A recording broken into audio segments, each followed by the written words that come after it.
Stand up for righteousness. Stand up for justice. Stand up for truth. I truly believe that thoughts are the greatest vehicle to change. We do not care whether the cat is black or white, as long as it can catch mice. We choose to go to the moon in this decade and do the other things, not because they are easy, but because they are hard. Victory in spite of all terror. Victory however long and hard the road may be. To those waiting with bated breath for that favourite media catchphrase, the U-turn, I have only one thing to say. U-turn if you want to. The ladies not for turning. It is like a voyage of discovery into unknown lands, seeking not for new territory, but for new knowledge. It should appeal to those with a good sense of adventure, is a quote from Frederick Sanger, the British biochemist who went on to win the Nobel Prize in Chemistry, not once, but twice. I thought this was an appropriate quote for our guest today, a biochemist who has shown a good sense of adventure across the industries he has worked in and influenced, from pharmaceuticals to media and energy to technology. Our guest today is Ed McManus, Chief Executive Officer of Deliveroo Australia. With a network of over 8,000 riders and drivers that works with over 14,000 restaurants across the country. Prior to Deliveroo, Ed was Chief Executive Officer of Meridian Energy Australia, the owner-operator of the Powershop retail electricity brand, and a number of electricity generation assets. Ed also held a variety of roles with REA Group and GlaxoSmithKline after beginning his career as a medical research scientist. Hello and welcome to another episode of No Limitations, a show where we speak to elite world-class performing men and women and unlock the secrets and influences that have shaped their destinies and that you could apply to your own life. For our first-time listeners and followers from all over the world, please don't forget to subscribe on your preferred podcast platform. And for our listeners in Denmark, Afghanistan, and Ireland, a big hello. I am your host, Greg Robinson, Managing Partner of Blenheim Partners, the #1 research-led executive search and board advisory firm. In this episode, Ed shares with us his fascinating story, fueled by curiosity, a desire to always be learning, the tale of an Irish scientist at the helm of an organisation halfway around the world, having experienced incredible growth at a time of grave uncertainty. In an open conversation, Ed does not hold back on his views on a variety of topics that affect not only the customer and end consumer, but also everyone on the way. Eager for challenges and comfortable in change, he brings to light the real reform required to inspire confidence amidst ambiguity, from small businesses doing it tough to the world as a whole for the next generation. So sit back and enjoy comfort in change. Ed, welcome to the show. Great to be with you, Greg. Why aren't you the world-leading biochemist? Great question. I wanted to be a scientist from a very young age. I don't really remember. I was always a curious child. I remember when I was 7 or 8, I took a pee on an electric fence at my uncle's farm because I wanted to see what would happen. I've always wondered about that theory. Go on. Well, don't try it. I can confirm that urine conducts electricity very well. So I got a right old shock. But no, look, I was always interested in things like that and how things worked. And so from really young age, I decided I wanted to be a scientist, and I went on and I became a scientist and did that for a number of years. But when I was probably in my early to mid 20s, I decided this is not for me for the next 40 years. And I wanted to try and do something different. And I guess looking back on it now with the benefit of hindsight, I have a broad range of interests. And look, science is a great career, but you got to be very, very dedicated and focused to one or two things for, really 40, 50 years. And that just wasn't for me. So that's why I changed, and I've had, the great fortune to do a number of different things in my career since then. But that's perhaps why. The accent, where's it from? I'm Irish. I grew up in a small country town in rural Ireland. My dad was a GP. Okay. And so he wasn't pissing on too many fences either? No. He had more sense, I think. But yeah, so lived in Australia for many years, but Irish originally. I've lived in a few places over the years. And what brought you to the sunny shores of Australia? My wife is Australian, and we met in the UK when we were both living there and working. Yep. And one thing led to another, Greg, as you know how it works. And I was naive and thought, oh yeah, we'll just go back to Australia for a year or 18 months. But 15 years later, here I am. So look, obviously the discipline of science must have been very helpful. I guess it helps one think through and problem solving. But then I guess the next part I see you move into the other area about business, which is marketing somewhat. Is that, you want to talk us through the stepping stones? One, you start the career in the world of pharmaceutical, but you want to talk us through the evolution of the career? I did a PhD in biochemistry and molecular biology, and then worked for a couple of years as a scientist. And that was the point that I decided this is not for me forever. And I opened The Age one day, and this is back when more companies advertised in print than they do today for jobs. Yep. And there was a role at GlaxoSmithKline, which, as you know, is one of the world's largest pharmaceutical companies. And I went for that role and was lucky enough to get the job. And then that was in a technical role, if you like, but I only spent about 9 months doing that and pretty quickly moved into commercial marketing roles. So I have no formal marketing qualifications or degree or anything like that. But Glaxo was a tremendous training ground, some very, very strong people there. I had some wonderful managers who really helped me and gave me opportunities. And I learned, I guess, the broadly commercial disciplines and marketing disciplines while I was there. And I spent 5 wonderful years at that company, learning many things and running, in the end, very large business units within Glaxo. And so that's sort of how the move into commercial roles happened. And then from there, I went on to have other opportunities and move into different fields. Yeah, but very different, aren't they? You're not one person who stays in that solitary sector. Yeah, and look, at one point I thought Glaxo will be me forever. But again, after about 5 years, I thought, I've kind of maybe got itchy feet. And, like a lot of things in business, as you know, relationships are important. And a manager that I had at Glaxo had moved, maybe a year before that. And he went to REA Group, which people will know. But for those who don't, it's the business that operates realestate.com.au. Yep. And my manager, his name's Arthur Chalaftis, went and got a role at REA Group, and he contacted me and said, listen, are you interested in coming across? And we had a number of discussions, and I thought, why not? This sounds good. It's a digital business. It's growing very rapidly. It has huge potential, because at that time, talking about jobs in the paper ads in the paper for jobs, at that time, the bulk of advertising spend for real estate was also in print. Yes. It's a huge opportunity to drive that towards online. And so I decided that was a good opportunity. But, it was relationships that got me there. And then once I got there, it was hard work and a bunch of other things that led to some success in that company. But again, it was wonderful. In hindsight, a really wonderful move, because I learned a huge amount about how digital works. I mean, I really knew nothing arriving there, really nothing. But what about the shift, Ed? You're going from the giant of the global organisation of Glaxo to REA, cutting edge in Australia. Yep. What excited you? Change, for one. Again, I didn't know this at the time, Greg, but looking back now, many years later, I'm very comfortable with change. I like being kind of out of my depth. Okay. I think that's the best place to learn. If it sounds planned, it wasn't planned. I mean, I didn't sit there going, hey, I like change, and hey, you know what?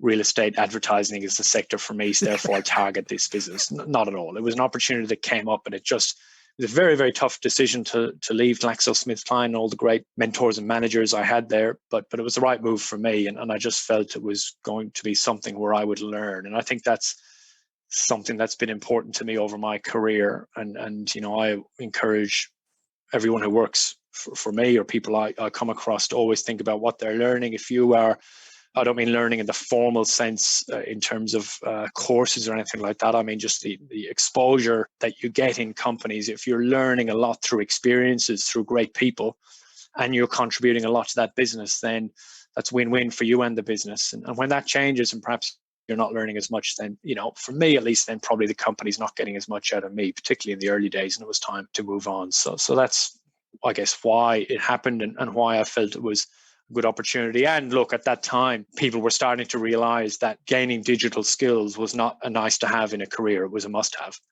And so I was lucky to do that reasonably early in a business that I think at the time, Greg, from memory, the market capitalization might have been 1.52 billion. Mm-hmm. And by the time I left, it was, 8-9 billion. So REA Group went through enormous growth. And it was a great time to be there. Next step up, again, new industry, but a new level. So you want to talk us through that? And I haven't come across Powershop before. So can you talk us maybe a bit about what the culture was like, what the agenda was, and why given this big role? Yeah, so Powershop, for those who don't know, is an electricity retailer. It's a medium-sized tier 2 retailer, if you like, is the industry term in energy. But at the time it had, when I joined, maybe 5,000-10,000 customers. It was very small. It was part of Meridian Energy Australia, which is an energy generator, which itself is the Aussie subsidiary of Meridian Energy, which is a very, very large New Zealand generator and retailer of electricity. And Powershop was, very innovative. At the time, the typical electricity experience was you would use electricity and then get a bill 3 months afterwards and be asked to pay. In contrast, Powershop had an app that showed you your electricity usage almost in real time, and you could purchase on the go and engage in electricity a bit more. And honestly, Greg, having come out of REA Group, I looked at Powershop, the brand, and I looked at the app, and I thought to myself, even if I do a terrible job, this thing is going to do well. Yeah, right. Because it was so differentiated from what AGL and Origin had. I thought this is a no-brainer. I've got to do this role. And so I joined when, as I said before, maybe the business had 5,000-10,000 customers and a small team. And when I left, we had, I think, about 160,000 customers and had grown into other states, and we'd added gas. So I joined to run the retail part, but I wound up running Meridian Energy Australia as a whole, and we did a whole bunch of things in electricity generation. So we bought some hydropower stations, we wrote some long-term contracts to get new wind farms built, and all sorts of things. So I mean, it was clearly one of the highlights of my career. Yeah, but Ed, I was going to ask you something just when you're in the full throes there. I'm reading about your biography, and I come across this summary: designed and built by engineers, bastardized by economists, and muddled by marketers. The power industry continues to deliver one of the most successful consumer confusion programs of all time. With the help of our customers, we are trying to combat the confusion. What was going on? Well, that was the description. And look, it largely has changed, to be fair, but that was the description of the electricity industry, Greg. You got a bill, as I say, 3 months after the fact. There was, a cents per kilowatt hour and a cents per day. No one understands what a kilowatt hour is. No. The bill was $4,000 or it was $2,000. You really had no sense as to why that was. If you tried to ring up, what are the answers? You can't really get any answers. Yep. So it's really just a complete nightmare. And of course, you're captured because you have to have electricity and gas. It's not like you can really realistically choose to go without it. Yeah. So what we tried to do at Powershop was to simplify all that. You open the app, you can see how much you used yesterday in terms of usage and what that's cost. And there were all sorts of great examples. So one of my colleagues figured out that his kids were skipping school because he looked at the Powershop app and there was all this usage in the middle of the day when no one was supposed to be home. Lo and behold, these two boys who were teenagers at the time, they're a bit older now, were skipping school and were at home with the plasma TV on. So look, it's just basics. If you think about the world today, it doesn't sound that advanced, but tell people about the product they're consuming, how much is it costing, give them the option to use less if they want to save money, or how to rationalize and use more in certain things and less in other things. Because of course, as you know, for many Australians, power bills are a major issue. Yep. Where luckily power prices are coming down now. Yep. For a bunch of reasons. But still, for many people, it's a real struggle on the family budget, and showing people a way to use less power and figure out that they've left the heater on in the granny flat. You could see that through the Powershop app. If that was a traditional company, the thing could be on for 3 months before you'd realize. So, honestly, it was revolutionary at the time, but, that's 5-6 years ago. In today's world, is it revolutionary, or is it just giving me customer service? Because, there's the same old. The only time I ever get a drop in my bill from the power companies is when I ring up to complain that I'm Well, going to you move. you should ring Powershop, my old colleagues, and sign up with them. They'd be delighted to have your business, and I'm sure they treat you very well. But I think you make a great point. It's not revolutionary. It's the basics in terms of, think about retail. If I walk into a shop to buy groceries, I know I'm going to buy apples, carrots, and whatever else, and this is the price per kilo, or this is the price per item. And I can budget on the fly and mentally say, well, this is, what I can afford, or this is what I want to buy. And that's how consumers operate. But electricity and gas were completely different. And so all we really did was bring that up to date. It's a fair point. And others have done that. And now with most retailers, of course, you can download an app and see what you're doing. And of course, that's what happens in innovation. In many industries, Greg, it's the small player that drives the change. Yep. It's the bigger players that come and adopt that change and push it through the whole industry. So there's a freedom. Is that what it's about? Yeah, absolutely. Absolutely. We used to call it control. Get control over your power bills, because you'll be able to see, as I said before, what's really going on. Am I using too much, more than I want to use? What is it costing? And the other factor that we spoke about a lot was Meridian is a renewable power business, and hydro, wind, etc. And for many people, from a values perspective, given the challenge we have around climate change and things, they wanted to spend their money with a company that was investing in renewable energy. And so that was another big part of our message to consumers, and proved to be very successful for us. So what's your takeaway, Ed, from your exposure and experience in the whole energy sector? Where are we going as a nation? A bit more serious, but I'm interested in your views. Yeah, it's a real mess. I think what happened, Greg, is that the market worked exactly as it was designed to do, but the political appetite was not there to allow the market to work, by which I mean the market, the national electricity market was designed by some very, very clever people way before my time in the industry. And like many markets, pretty basic supply and demand. If you take supply out and demand stays the same, price goes up. Yep. As price goes up, that's a signal for more people to come in and invest in plant, electricity generation plant. And Yep. as you get more supply, demand stays static, price comes back down. What happened in Australia, there are a number of things. Looking back, hindsight's easy. We saw the closure of a major coal plant here in Victoria, which was at the end of its natural life. And around the same time, this 12 months gap, we opened up gas export out of Queensland. Yes. The closure of coal meant that gas was the price setter in the wholesale market more often.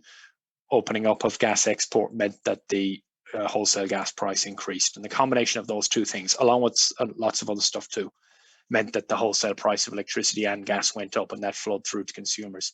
What should have happened is that governments should have stayed out of the way, and the major investors, international and local, like Meridian, like AGL, like Origin, would have come in and invested. Instead, what's happened to some extent, it's not black and white, is that governments just didn't have the appetite to see high power prices, and so have started and have continued to, and I'm talking all shades of government, and state and federal, have interfered with the market and continue to interfere, and that just spells trouble. Now, wholesale power prices have come down and gas prices have come down. That's partly, to be fair, due to positive things governments have done. It's partly luck. There's a combination of factors in there. But I worry that, governments, I'm not a central planner. I don't believe in that mode. Okay. And what we're seeing now is central planning. Yep. Some of that is for I guess, political and ideological reasons on both sides. Some governments want to see more renewables. Some governments want to see more forms of traditional fossil fuel dispatchable power. And we're seeing government intervention on both sides. We saw probably the biggest intervention with Snowy 2.0. Yep. And so, the truth is difficult to disentangle, but that's what I would put it down to, is just lack of appetite for high power prices, not letting the market get on with it.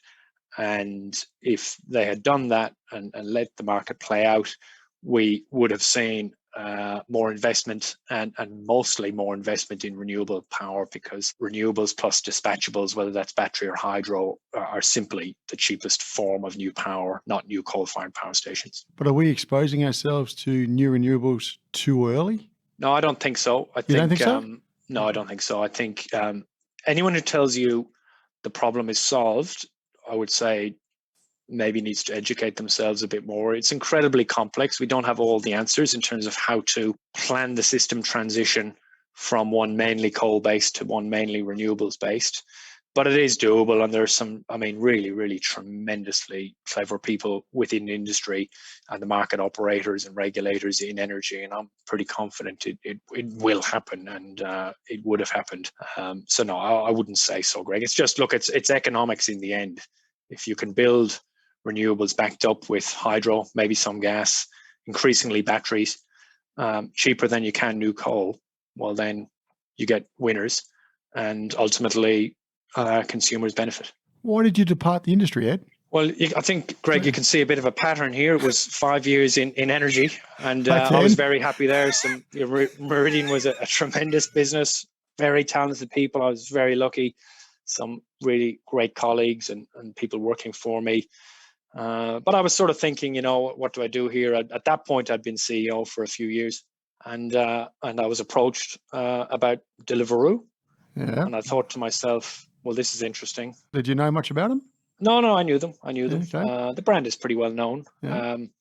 What I liked about the business is, in some ways, if you think about energy, although they seem very different, it's not really that different. Meridian had a good combination of technology and consumer interface through Powershop and the app and everything we've discussed, and pricing and marketing and consumer behavior and all of that, but also it's really a very large infrastructure business with the power generation assets. In some ways, what I liked about Deliveroo, we are a tech business that allows people to order food on an app and have that delivered to them very quickly. But we're also a logistics business in terms of how those items get delivered quickly. And so that combination of digital, offline, online, if you like, was attractive to me. So hence, I was willing to have some conversations, and things moved very quickly, and I accepted the role. Ed, can you share a little bit to us who actually owns the organisation? Who founded it? What was the pace they brought upon and the expansion overseas? Can you maybe just give us a bit of history of the organisation? Yeah, so I run the Australian business. We're headquartered in London, operate in 12 countries across Europe, Middle East, and APAC. The global headquarters is in London. We were founded by Will Shu, a former Morgan Stanley analyst. Yep. And, they say the best founders are people who have felt the problem rather than think about the problem. And Will was an analyst working long hours, as you'd expect. And he said, well, how do we get food? And someone pulled out all the restaurant menus, and they said, well, you got to ring the restaurant and then order and then go down from floor 50 to floor 0 and walk down the road and pick it up. And he thought, well, that's not necessarily the most efficient way. So he founded the business a number of years ago, starting in London and expanding pretty quickly. I think, look, we're a very exciting sector, I think, and that was part of the reason I joined. Really cutting edge in terms of pace, how we make decisions. Very interesting in terms of how technology changes people's lives. And I guess maybe that was what interested them, if you think about natural synergies with their business. But, the business has grown enormously. Our investors have a very large appetite for growth. COVID has been interesting for us because, of course, as you know, many restaurants, unfortunately, had to close their doors to dine-in customers through COVID, different in different states, but most acutely where we are here in Victoria. Our head office is in Melbourne. But that has driven across many sectors more penetration of online, and in food delivery, of course, for a period, we were the only way that people could get food from restaurants. And in some cases, remember early in COVID, going back to March, there were problems of supply of certain items in supermarkets. There were queues outside supermarkets, security guards in some cases. So, as you can imagine, for us and other companies in our sector, we've seen enormous expansion of the market in the last 12 months. How do you differentiate yourself in your sector? I think it's difficult. I'm not sure if it's any more or less difficult than energy. How does Powershop differentiate itself versus AGL? How does ANZ differentiate versus Westpac, etc.? You're always trying to think with the consumer first. I said before, trying to really feel the problem. Yep. So I order a lot of Deliveroo personally. Yep. Not so good for my waistline, I would say, but my kids enjoy it. But, and you get to feel what it's really like. And Greg, when there are multiple people involved in the value chain, by which I mean we have the consumer, the restaurant, and the rider delivering the food, as well as us coordinating. If you think it's a three-sided marketplace, that's quite unusual. And that presents a number of challenges, and ways for things to go wrong. And then fundamentally, you're delivering a product that needs to be consumed. I mean, we don't just deliver hot food, by the way. There's cold food and groceries and other products. But at the moment, the majority of our business is hot food. That means that's got to be delivered very quickly. Otherwise, it's a poor consumer experience. And so we are continuously trying to understand, the DNA of the company, really, in the way it was founded, was trying to understand what consumers want, deliver to that better and better, solve problems. And, that is one way of differentiating. But of course, our competitors are doing the same. And so, like many industries that the listeners will be in, I don't think we're that different. And we're just continuously trying to focus on our own business and trying to do what we do better, try and improve consumer outcomes, as well as, of course, help restaurants become more successful and provide an important form of work to the people who work as contractors for us to deliver the food. You mentioned the model a few minutes ago, Ed. Can you talk us through, okay, this is the initial part, I guess, of the bigger plan. What are the ambitions for Deliveroo? Well, as I said, I think I said before, our investors are very focused on growth, and perhaps traditionally have been less focused on the bottom line. That has changed somewhat. I know that sounds silly, but as you know, for many tech companies, it is a growth focused market, if you like. And so, but I think over time we're now paying more attention to the bottom line of the business and growing the business in a more sustainable way, and that's certainly the case today. We need to make decisions at a global level about where we invest, and that includes capital allocation decisions across countries. As I said before, we are in 12 countries, and our competitors here in Australia are global businesses also. Australia food delivery is relatively well penetrated. So if I give you a sense, we're in France, we're also in Hong Kong. So to use the example, food delivery is more highly penetrated in Australia than it is in France. So the Australia food delivery market is bigger than the French food delivery market, despite French population being significantly higher. Wow. But on a population basis, food delivery is more penetrated in Hong Kong. But in all of those countries, food delivery is penetration is relatively low. So there's still huge growth opportunities. If you look at the total size of the food industry, whether it's globally or in Australia, we are still a tiny, tiny fraction of that. There's enormous opportunity. So I guess, what sort of patterns have you picked up about the Australian customer? Compared to some countries that we're in, Australians, we are relatively wealthy, Greg, as you know. Now, that's not to say that everyone shares that wealth, of course not, but compared to other countries, people in Australia, on average, have disposable income more so than some countries, of course. And then combined with the fact that because I guess the makeup of Australia and the number of people who have emigrated to Australia over the years from all sorts of different countries means that we have a very diverse, thriving food culture. And the combination of those things means that I guess people are willing to spend money on food and spend money on different types of food. And that means that Australia is an attractive market for the restaurant sector and the food delivery sector. But also we have that comes with meaning that consumers have high standards around their food. Yeah, right. And that means, as we talked about before, we need to work very hard to meet consumer expectations on standards. What about, we're also an aging population compared to other countries. Adaptability to technology, was there any insights there compared to others? Not really, other than what I would say that I've seen throughout my career. So certainly if I go back to Powershop, we had probably better data on this compared to what we have at Deliveroo. For various different regulatory reasons, you learn a little bit more about your customer in electricity than you do in food delivery. And so that meant we were allowed to look at demographic data. And you might assume, given what I told you about the nature of Powershop and the app and things like that, that we would skew towards a younger population. That was not correct, actually. Basically, Powershop customers mirror the Australian population.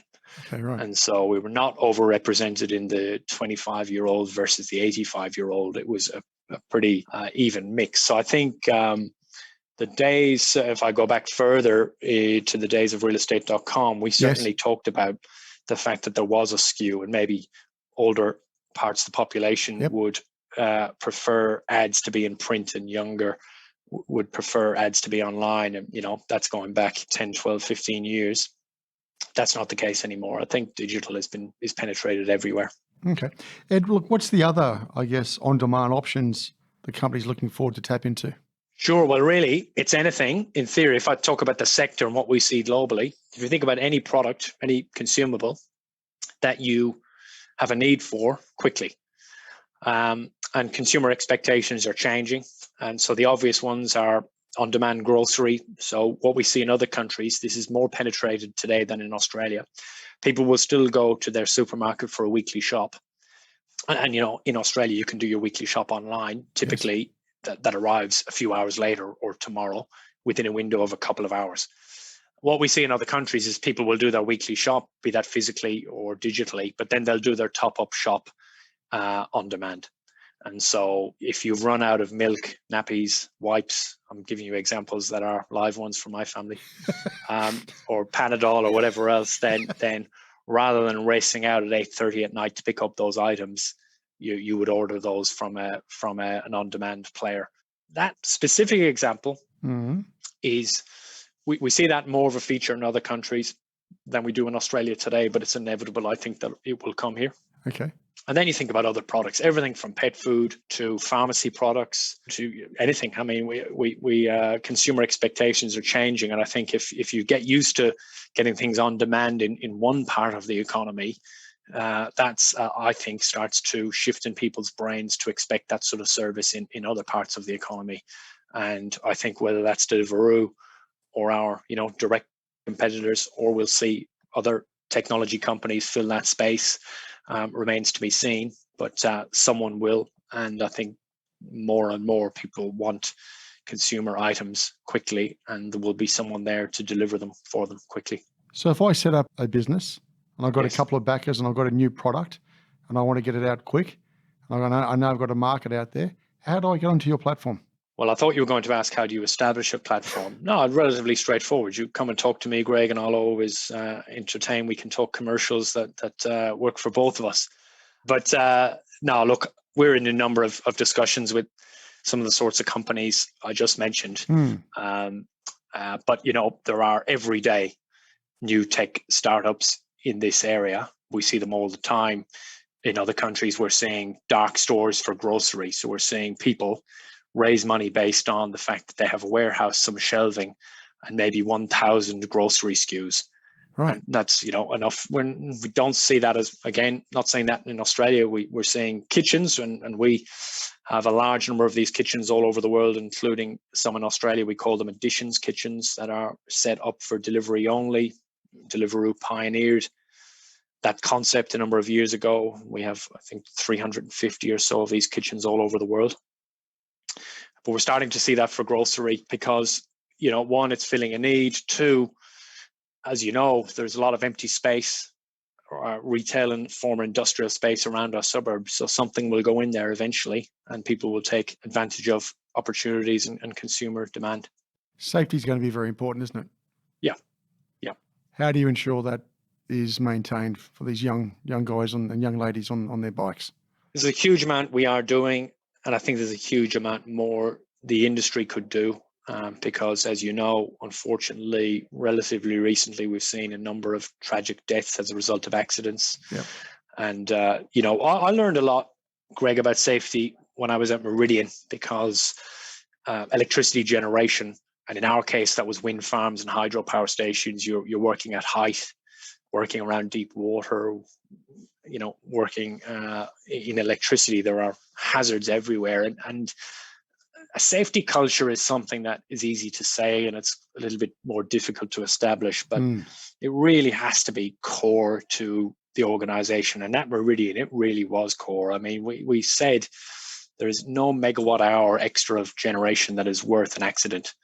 But, that's quite easy to say when you have to really follow through on that. And, I'm making this example up, but there might be something where a piece of maintenance needs to be done on some plant. It's really critical maintenance I don't mean from a plant point of view, but from a safety point of view. Maybe there's a guardrail missing or something, and, you're thinking we really need to shut down that turbine of the wind farm, let's say, using this example. But we know that this afternoon there's going to be a price spike in the wholesale market. Now, it would be very easy for the manager in the electricity industry to say, you know what, just don't worry about that for this afternoon. Let's capture the high price. We'll make more money. You can fix that safety issue in the morning. If that's your culture, accidents are inevitable. And you just have to put people's safety before financial outcomes. And so that's, a more extreme example, but that permeated through the culture at Meridian, and I learned an enormous amount in that business. When it comes to Deliveroo, we're working with regulatory bodies. We're working with state and federal governments on this issue. There's a certain amount of risk when any of us go on the road, whether that's to just ourselves get from A to B, or for people who work on the road, as is the case for people who do deliveries for Deliveroo or other companies in the sector. There's more we could be doing from an education perspective. We provide insurance to riders already. We can work with state governments on road infrastructure. And I think what I guess I've learned over the years is that job is never done. You can always work harder to try and reduce risk. And risk, I don't want to say never, because it's possible that one day we will not have deaths on roads in Australia. I'm not talking about food delivery here. I mean, just generally on roads for all of us. But I guess that success is some years away, just based on where we are today. But I guess it's for those of us who work in sectors where transport is involved, it's very important that we continue to strive to try and ensure injuries, etc., are brought down to the lowest level possible. But where are we on that debate and discussion, Ed, regarding contractor versus employee in this industry? It's topical, so we've got to cover it off. No, of course. I think it's probably it's more of a debate, I would say, externally in the media and etc., than it is necessarily internally between Deliveroo and our riders. And the reason for that is, and people, Greg, will say, listening to that, well, of course, Ed, you would say this, but the facts are, when we speak to riders about why they ride for Deliveroo, deliver for Deliveroo, I should say we say riders generically internally, it's about evenly split between cars and motorcycles. But okay. So when we speak to riders about why they work with us, it is flexibility is the number one thing, because many are studying, many are working other forms of traditional jobs, and they do some deliveries to save money for holidays or pay off credit card bills. Many are caring for other people in their lives, and the ability to decide, hey, it's Friday afternoon, I've got a few hours spare, I'll log on to Deliveroo and see if there are jobs there to be done. And by the way, at the same time, I'll log on to Uber or some of the other companies. I can pick and choose between those companies as to which jobs and deliveries I will do.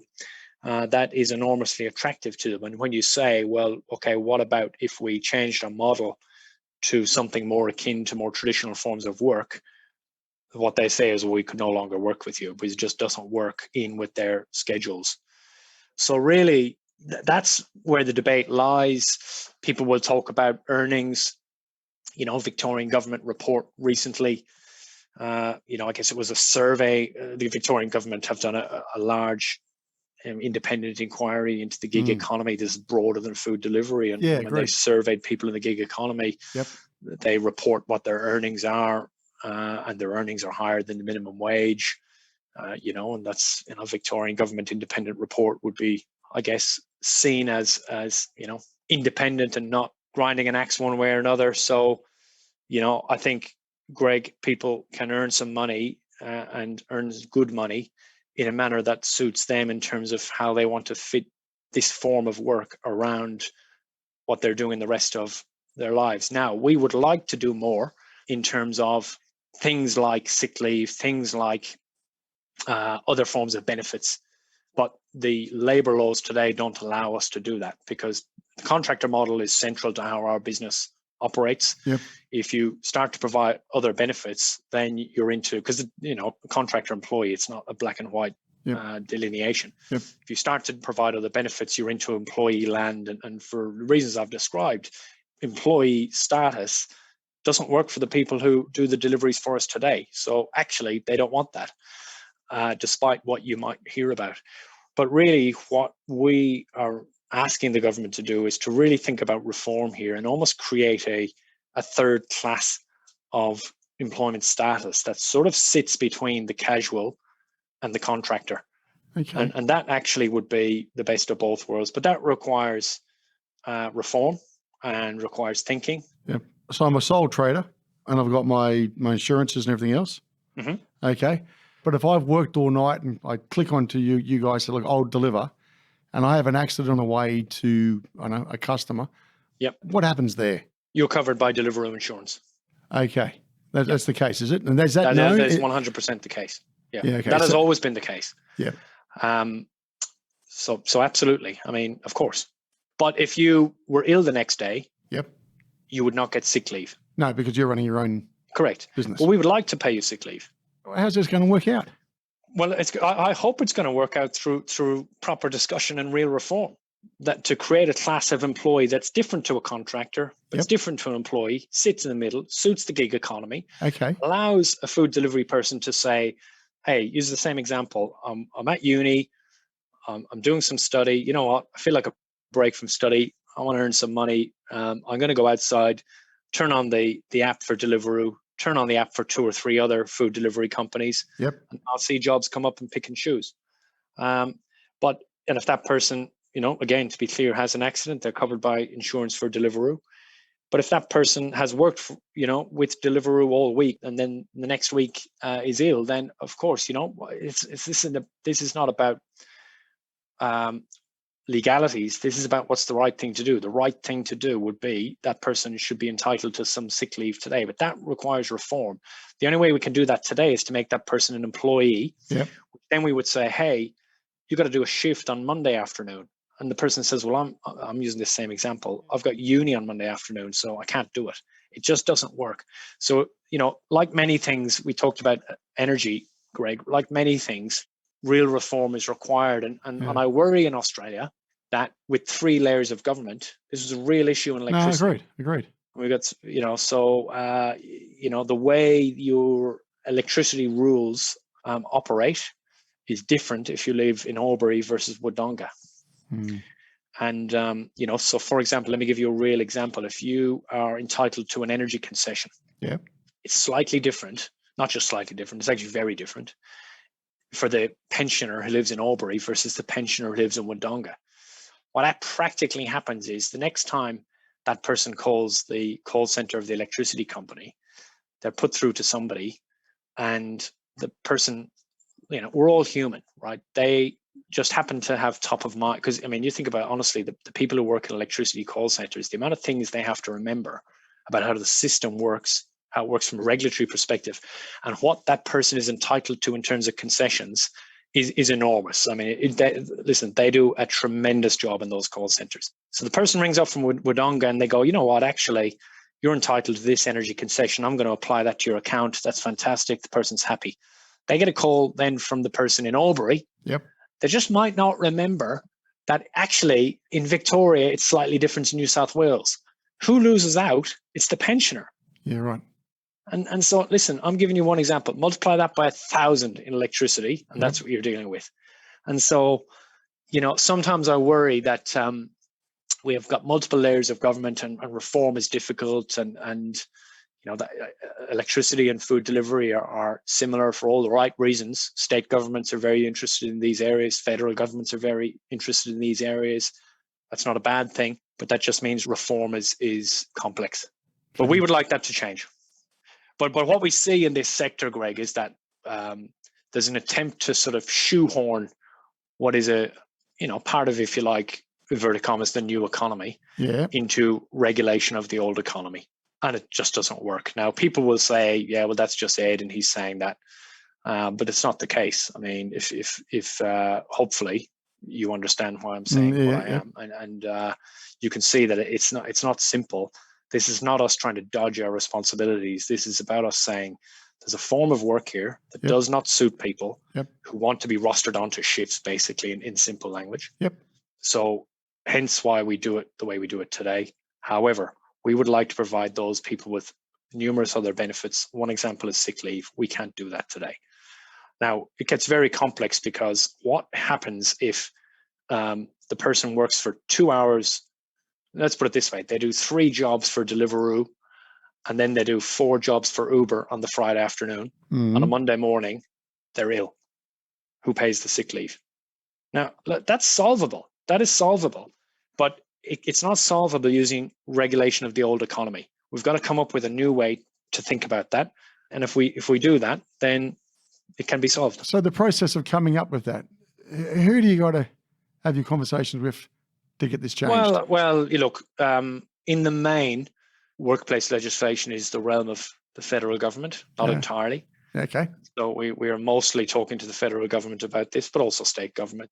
But it's complex. And that, Greg, like I'm not criticizing anyone in state governments, anyone in federal governments. No, it's government catching up to new economies, isn't it? Well, yeah, absolutely. And look, in any sector, and I've seen this in 3 sectors I've been in, innovation always goes out ahead of regulation. Always happens. So you're feeling confident that regulation is going to catch up, Ed? I think so. Look, we're having productive conversations, as are others in the sector. And this is not a problem limited to Australia. We're having these discussions in every country we operate in.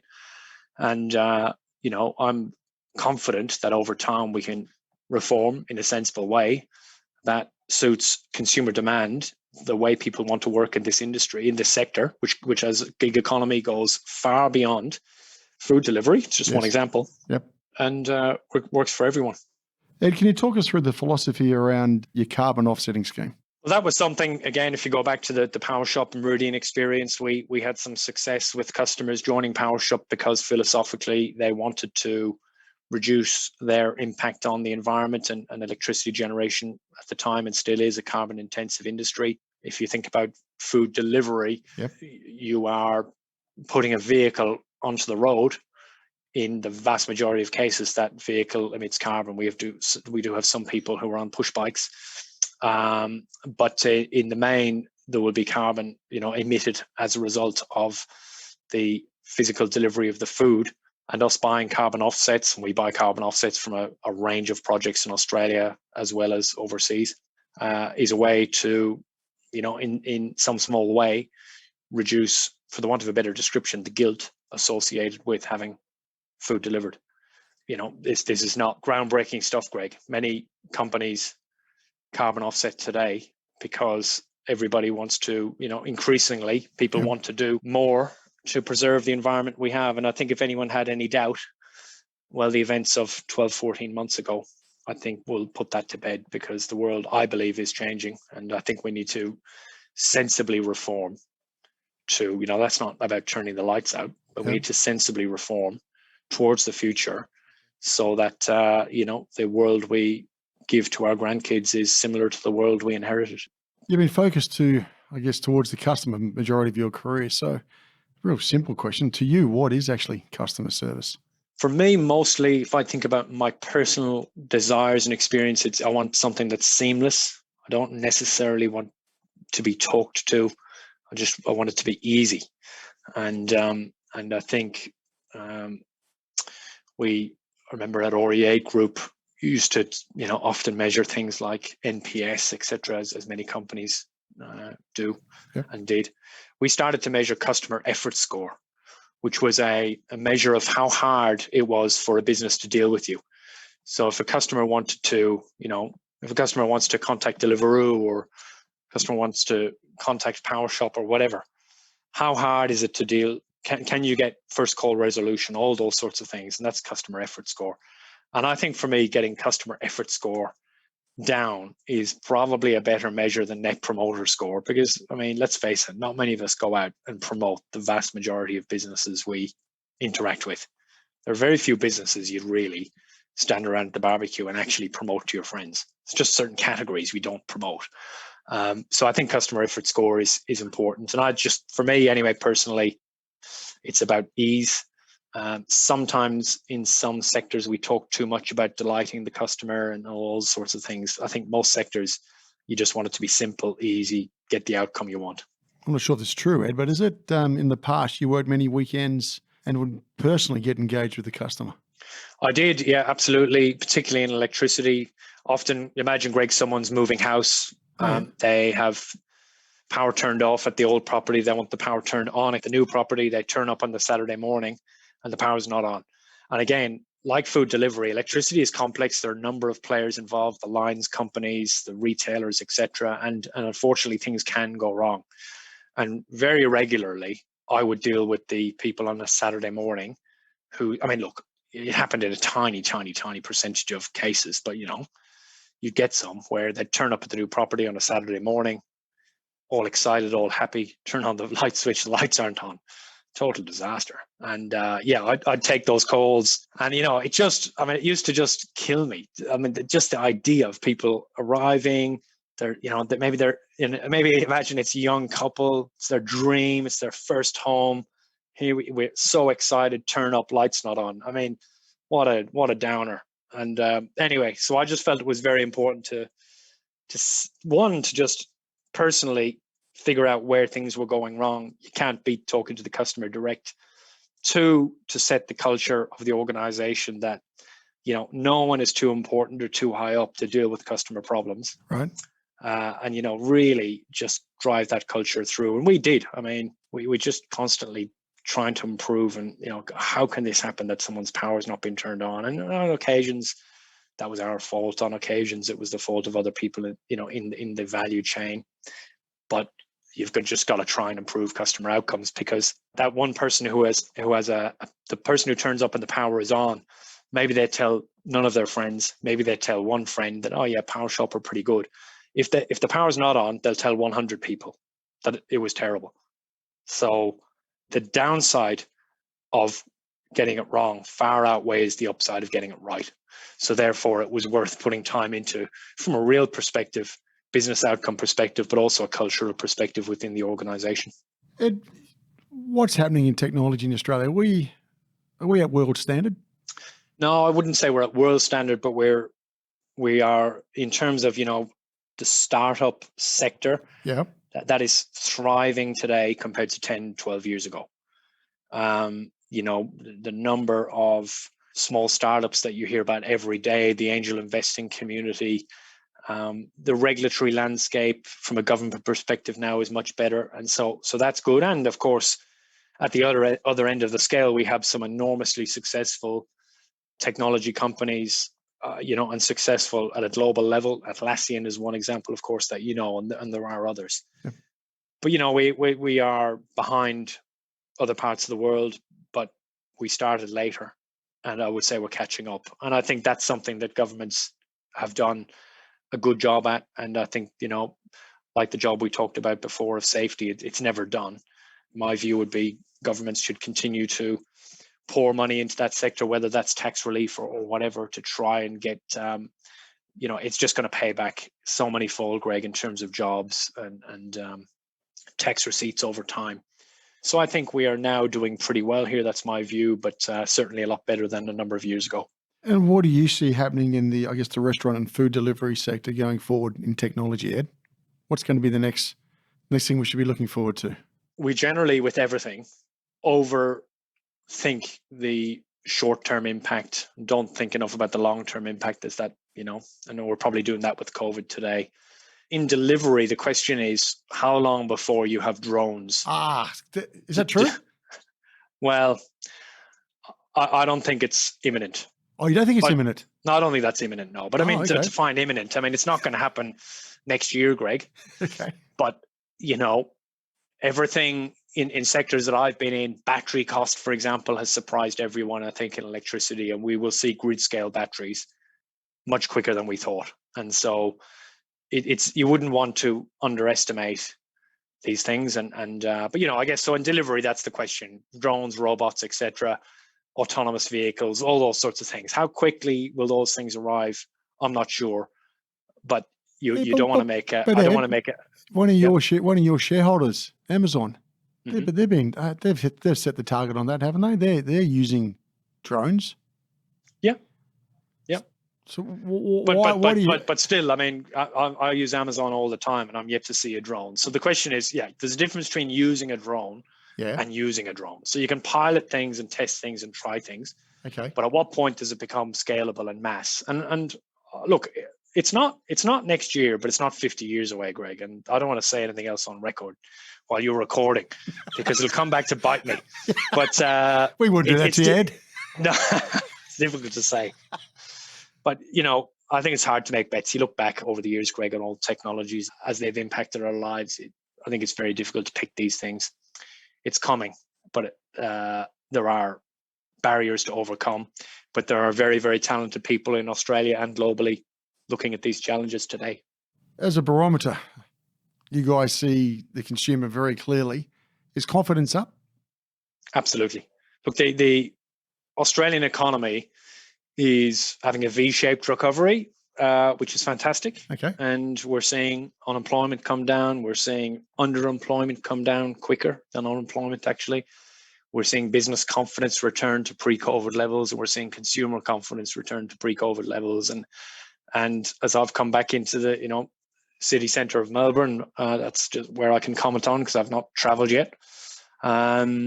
I just see things getting busier and busier every day, and interest rates are low. Yes. That's not going to change soon.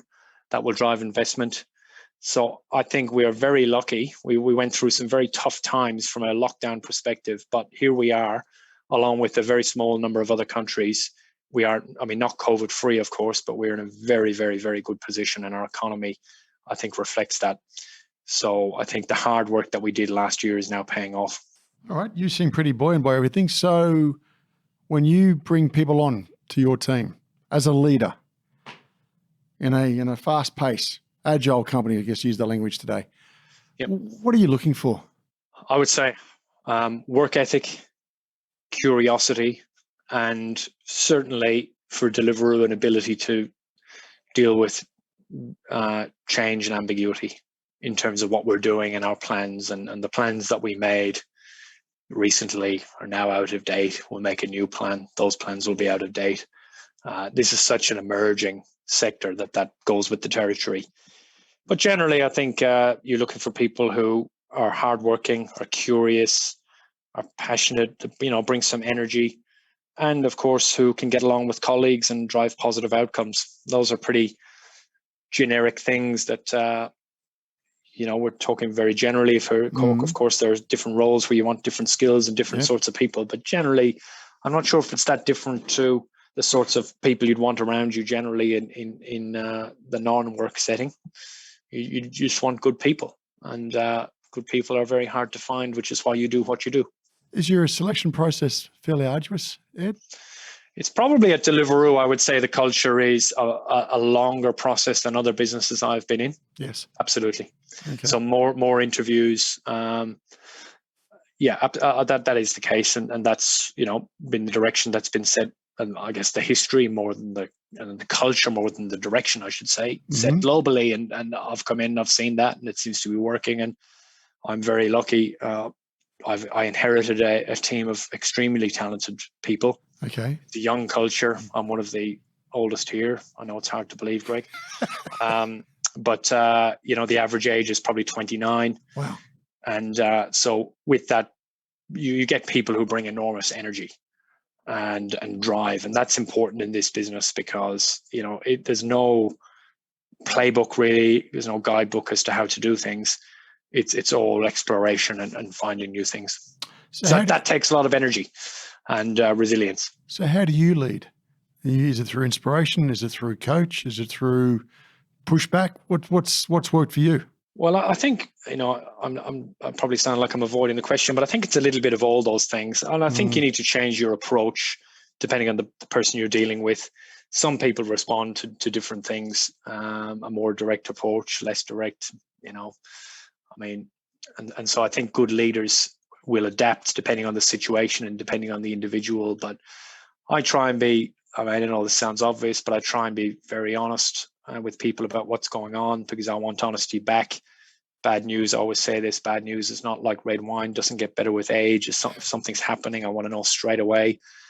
If I have a conversation with you and we agree something that's happening, and if I don't hear about it, as far as I'm concerned, you've done it and it's happened. And if that's not the case, then we'll be having a very direct conversation. So look, I think honesty and directness is good. That's what I've liked in my career. But then, Greg, look, what we've seen the last year is people have gone through some tough times on a personal level with lockdowns and you know, my team, some have young children, some don't have children, some have partners, some don't. Because Deliveroo's a British business, we have many people who are not from Australia, of course, can't get back to see their families, me included. My dad is still alive in Ireland. Right. Working from home, I've got 3 young kids. That was tough. So, you know, what I think we've all learned as leaders, and this is not particularly insightful, is we've seen a different side to people in the last 12 months because we've all been on videos and we've seen the backgrounds and people coming and going and all of that. And I think we've learned that if you didn't understand this prior to COVID, you now understand that you have to adapt your style to take into account what's happening for people in their personal lives. So probably adaptability is a key of approach. I mean, is a key leadership trait. How do you stay ahead of your competitors, Ed? From what perspective? Technology, market share, new product, new price. Look, it is probably people. It's probably people. You've got to try and, I mean, getting an edge is hiring the best people. And I think in organizations, you probably only, I mean, you often hear about this in sport where, you know, if your fullback, midfielder and striker are very strong in whichever team, often that can bring the whole team with them. Yep.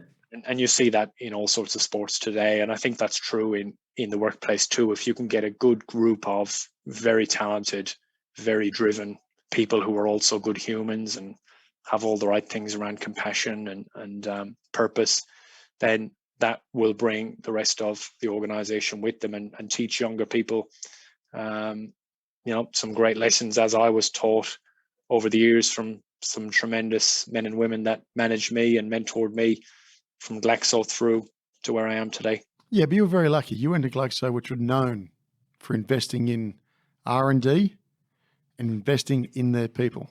Absolutely. And probably the single biggest thing there was the culture of feedback. So, you know, you'd be in a meeting, you'd say something, come out, tap on the shoulder. Hey, really, you could have approached that a bit differently. And I had plenty of taps on the shoulder in the early days, Greg. And you know, that's probably why I've had a little bit of success in my career and why I'm in this role today. And so I believe it's a real, I think if you were in a meeting with somebody and you think, you know what, they could have handled that better, just using that same example, you do a real disservice to them to not say something. Ed, small business in Australia. Not many make it. Are we being smart? How are we supporting small business? Well, I think if we just use the COVID example, the federal government did a very good job on JobKeeper. I thought that was a tremendous scheme. We spoke to them at the time because similar schemes had been rolled out in other countries where Deliveroo operates, and there were a number of issues with those schemes. And we spoke to the government at the time, and they did listen. And from my perspective, look, it has its criticisms, of course, and there's a debate about whether it should be extended. But I think to give the federal government, in this case, some credit, they did a good job and responded pretty quickly in the case of JobKeeper. Aside from that, I'd just go back to what I said before, Greg, about layers of government. And you think about, agreed. You know, we could talk all day about examples of just a little layer of bureaucracy that's created by the fact that we have different regulatory schemes in different states. So if you're a small business that has 5 offices and 3 of those are in New South Wales, 2 in Victoria, 1 in Adelaide, you're dealing with 3 different sets of everything. That's right. And that's no disrespect to anybody in those states regulating those things. But I think there's a huge, huge opportunity for harmonization. Why do we have different, I'll give you, just simple examples. Why do we have different number plates in different states? It's kind of nice because, you know, oh yeah, you're from Victoria, I get it, it's kind of nice, but really it's just a waste of money and time for businesses. Why do we have different registrations? If you're a nurse or a doctor, it's different registrations, different states. Well, again, using the previous example, the person in Albury and person in Wodonga with diabetes, I don't think it takes a different treatment So really, it should be the same. So I think there's a whole bunch of things that could be harmonized and simplified in Australia. But look, we are, I can say this, I'm a citizen now, but I'm not from here. We're the lucky country. We have so much going for us here. And things are very, very good. We shouldn't complain. And look at COVID. Here we are, basically the odd case here and there, but pretty much COVID free, and certainly COVID free compared to other countries. And so I wouldn't want to be seen as complaining, far from it, but we should take advantage of the tremendous gift we've been given and just continuously strive to improve things. And removing red tape for small businesses is a part of that, in my view. You happy with the tax incentives that small business get? Yeah, I think that's great, and they should get more. Yeah, I could agree more. Lucky country. Are we playing international politics smart? It's a great question. I think it's, the situation in the last 12 months with the US and China and everything else that's gone on is very difficult to know how Australia should play that, because on one hand, we have our largest strategic partner, on one hand, our largest trading partner, and those two kids don't get along. And, in order to, you've almost got to make a bet about what the situation is going to look like in 10, 20, 50 years in order to understand how that could be played better. And I think that's very tough. So could we be playing it better, Greg? Honestly, it's not my area of expertise. And I think we're playing it okay. And it's easy to say, look back and say, well, they should have done this, that, and the other. There's always opportunity to improve. But we've got to recognize that it's easy to be armchair geopolitical analysts, and it's much harder to do it in reality, as is the case for you and your role and me and my role. Yes. And so I think a little bit of empathy, maybe at times, to kind of realize that it's difficult, because we're not a major global player. No. From an economic perspective, from a geopolitical perspective. We perhaps are from an energy perspective. When you think about the assets we have in terms of gas exports, in terms of nuclear, in terms of rare earth metals, and perhaps increasingly in terms of energy export through cables to Asia and things like that, that's perhaps a card we could be playing better. But as you know, in the last 10 years, again, all state and federal, both sides of politics have not played energy particularly well. And so can we do something on the global stage? Maybe, but probably involves sorting out the domestic stage first. So your big concern is we're missing out on some opportunities. Is that the big worry from your perspective? We've got the talent, we've got the ability, but we've got the handicap slowing us down called red tape? I think to some extent, and I think, look, the federal government came out, I think last year, to say, hey, we're going to pick these winners, these sectors to invest in. I think that's a good thing. We've certainly got the talent and we've got the track record, but I think probably spreading, that's no different to a business. What's the number one rule in business? Well, it's not the number one rule probably, but it's in the top 10. Don't spread yourself too thin. Don't try too many things. Deliveroo could run off and start thinking about, well, should we be delivering pens to people? I just say that because I have a pen in my hand.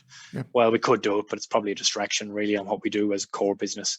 So in a similar way, I think picking a number of industries, and people will say governments shouldn't pick winners, but nevertheless, I think we should pick things that agri is an example, energy is perhaps an example, and the government should really get behind those things. And the amount of money we were talking about in terms of tax write-offs is the sweat off our brow as a country, and we should just drive investment into those areas, and then those things try and be a global player. And in some of those things we are. We've got some, look at the history. CSL is an example, Cochlear, tremendous global leadership. And we are lucky that we have CSL here in Australia now with the ability to manufacture vaccine. So if we don't get our act together in regards to the gig economy, are the others from the other sides of the world going to come in and take up that market share? Well, look, I mean, you're one of them in one regard. Absolutely, right? British, absolutely. Right? But I mean, we as a nation, we want foreign investment, and that goes across many sectors. And again, I'll just go back to energy. Meridian was a New Zealand business. There are countries where it is easier today to invest in energy than in Australia because of the kind of regulatory government risk at a state and federal level as a result of not having people often say policy certainty is lacking. I never really believed that. I thought it was policy stability is a better way of describing things. There's no such thing as certainty in business. But you want some idea of what the playing field is, and that to be, even if it's not in your favor, as long as it's stable, you can deal with that and think about what your returns might be. Ed, what's going to be the definition of success for you at Deliveroo? We want to grow. We want to grow sustainably and very rapidly in a way that is sustainable for restaurants, delivers good value to consumers, and also works for the contractors who work for us to deliver the food. And we've covered a couple of aspects around that in terms of, one, safety, very important, and two, what the future employment model looks like, somewhere between perhaps an employee and a contractor, and maybe there's some benefits. So we want to try and make a contribution to that debate and deliver a return to our shareholders, who will, as a result, continue to invest in this country. One criticism, which comes up, commission. Yep. You charge too much? No, I don't believe so. So often you'll hear, well, food delivery companies charge between 20 and 30%. And when you step back from that, if you don't understand the unit economics of the industry, that does seem a large amount. Yeah. But remember that a substantial proportion of that, let's call it 20% for the sake of a number, it varies, of course, goes to paying the delivery rider. So when you look at how much we make as a percentage basis or a dollar basis net of the rider being paid, it's a much smaller amount in percentage terms, and actually would be a lower percentage than many other marketplace businesses. If you looked at what Amazon or eBay charge as a marketplace on a percentage basis, our percentage net of what the rider earns would be smaller. And so I think as an industry, Greg, your criticism is fair, because we've not done a good enough job at communicating that to restaurants, to be frank, but increasingly we are doing that as a sector. But to political and other stakeholders, we've not done a good enough job. And you're right. If you're an outsider consumer, you think 20, 30%, it does seem exorbitant. But when you start to think about the economics and who needs to be paid where, this is not a high margin business. No, but I'll flip it the other way, Ed, as well. Would it be fair to say you guys were a lifeline to the restaurant sector? 100% true. Yeah. Absolutely. So, but look, it's got to work for everyone. And one of the things I think is that restaurants today, their business structure has been designed with a very high proportion of dining. And as that's shifted, they need to shift their business to adapt to a scenario where there's more delivery. And that requires change so that they can continue to earn what they used to earn. And good restaurants will do that. Ed, big tricky question for you. Yeah. Really important one for me. If I was going to go and invest in a restaurant, what cuisine should I make it? What's the highest delivery you guys do? It tends to be comfort food, unsurprisingly. So some of the larger brands that you'll be familiar with, like KFC and McDonald's that we work with, it's burgers, it's pizzas, but increasingly it's what you might describe as health foods. Now, of course, McDonald's, as an example, over the years has developed more healthy options on their menus, and that's great. But as a general trend, of course, we are seeing healthier options on menus come to the fore. And Ed, what do you order the kids? Well, if I get to choose, which I never do. Come on, what do you order at home? No, I don't ever get to choose. I'm the least important person in our house. If my elder daughter gets to pick, it's burgers. If it's the middle one, it's middle daughter, it's pizzas. And my son is a bit too young. He's nearly 2. He doesn't get a choice. He's like me. He just gets told, Greg. If you were to look back at the young guy studying university in Ireland before he packed his bags and came overseas, what advice would you give him now? Look, I'd say simple things, Greg. Work hard, read widely, always be learning, be nice to people, be polite. It's amazing how much return on investment that delivers, and try and do the right thing in business and for people around you. And don't ever look for a return on those things, but a return will come, would be my experience and advice. Ed, on that, thanks very much for joining us today. Thanks, Greg. You've been listening to No Limitations.